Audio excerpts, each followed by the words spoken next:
This video is sponsored by our friends over at Squarespace. Here are the top features of the Sony a6400. Flip-up screen, updated menu system, 1:1 photo aspect ratio for the grams, no cropping in 4K 24 frames per second, take that Canon, built-in intervalometer, real-time autofocus tracking, brighter screen, and bye-bye 30-minute recording limit.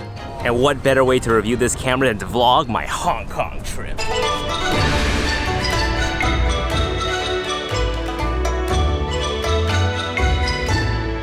Woo, it's kinda humid out here in Hong Kong.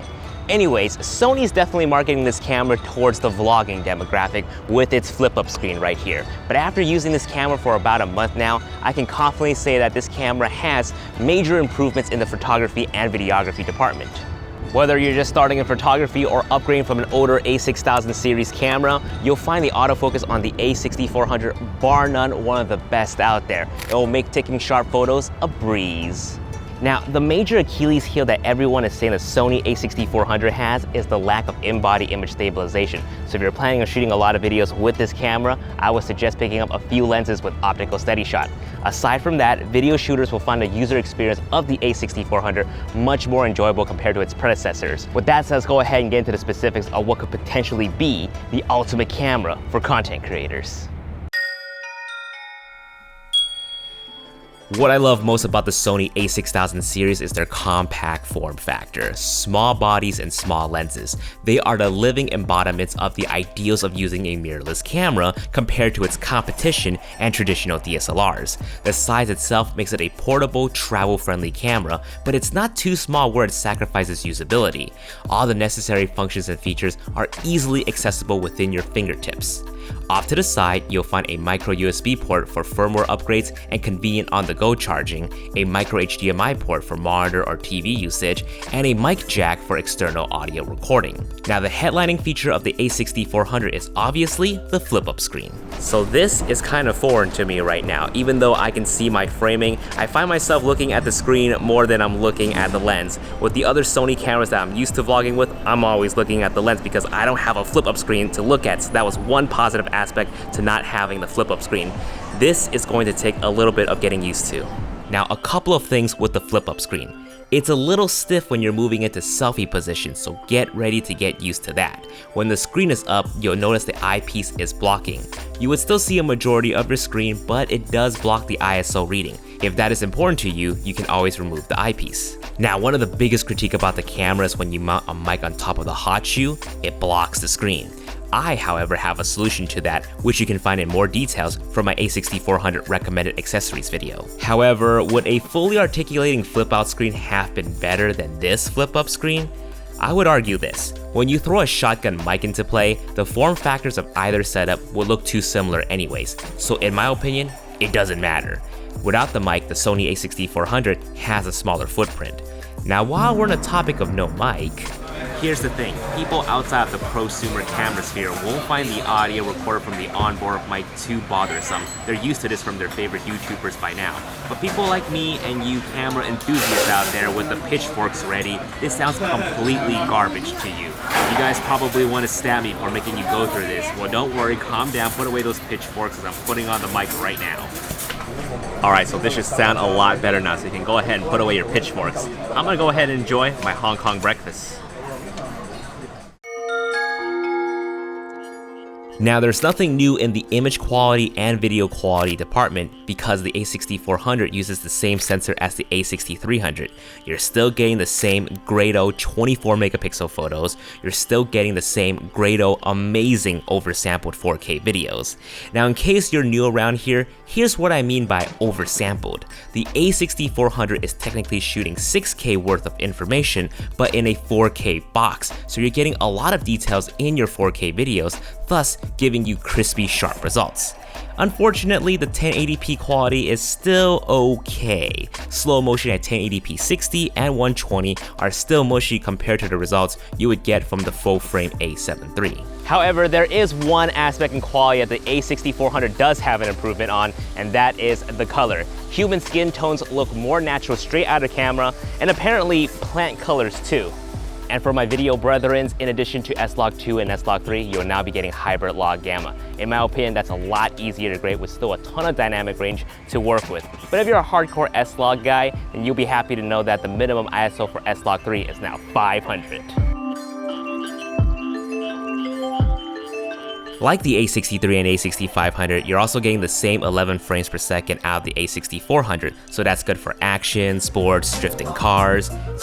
Anyways, no drifting cars here, but here are some taxis driving by just to show the buffer on this camera.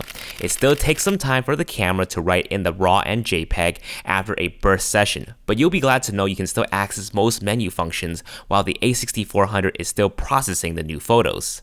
The A6400 also has the same 425 phase detection autofocus points, which is a good thing because that means there are more focus points on the screen to keep your subject in focus as they travel across the frame.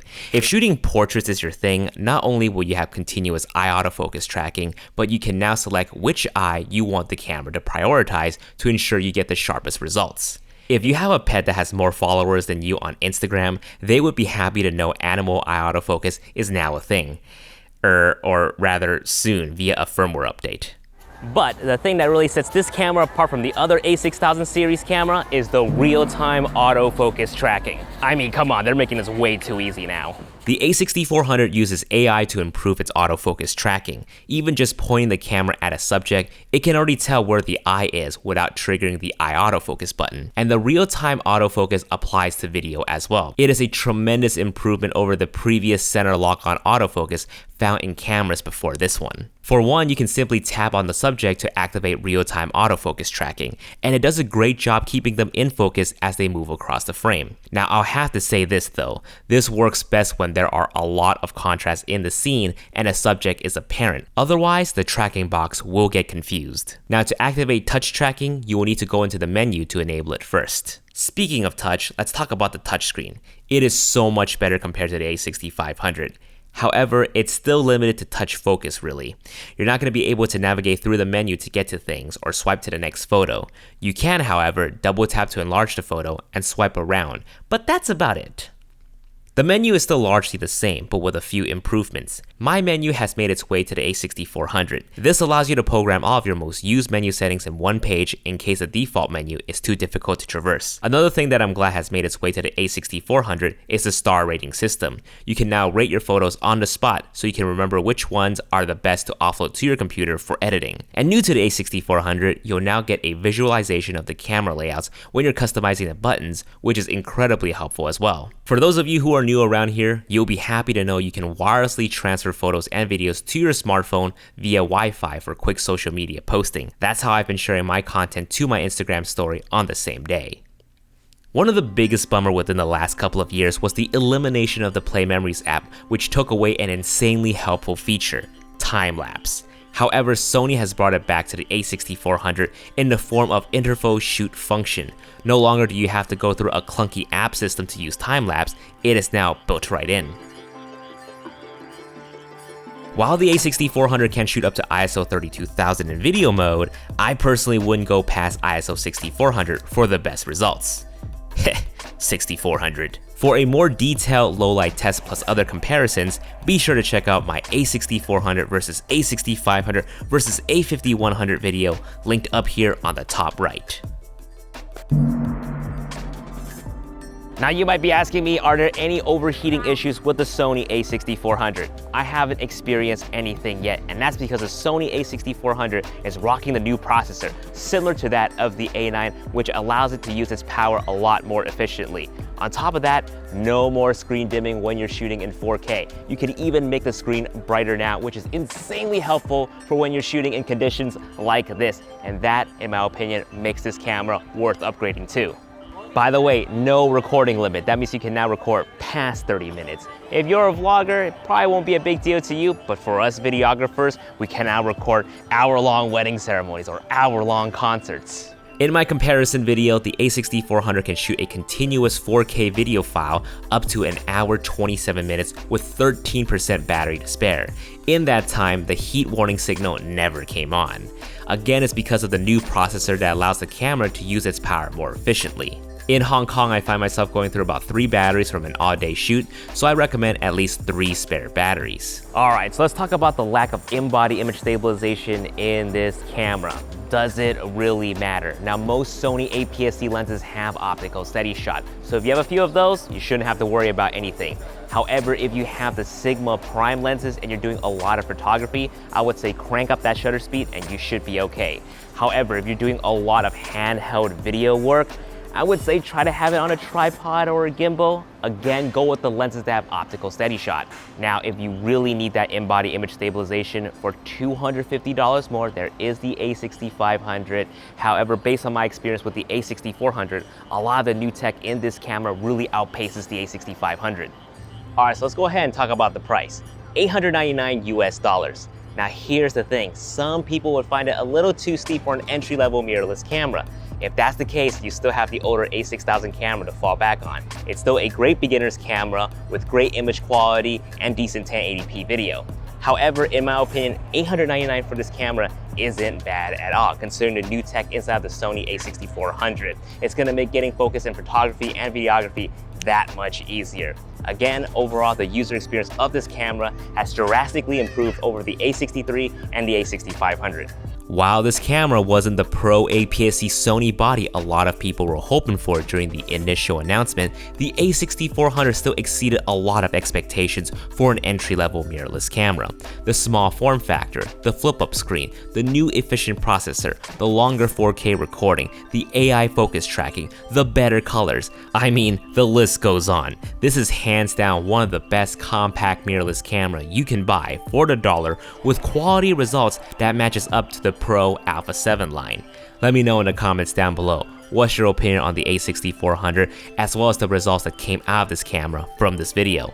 Depending on when you're watching this video, I will have a setup guide for the best settings ready for those who will receive their a6400 on release day, so be sure to stay subscribed to see when that drops. Alright, it's time for us to head home now. Guys, thank you so much for watching the Sony a6400 user experience review, and we'll see you guys in the next video.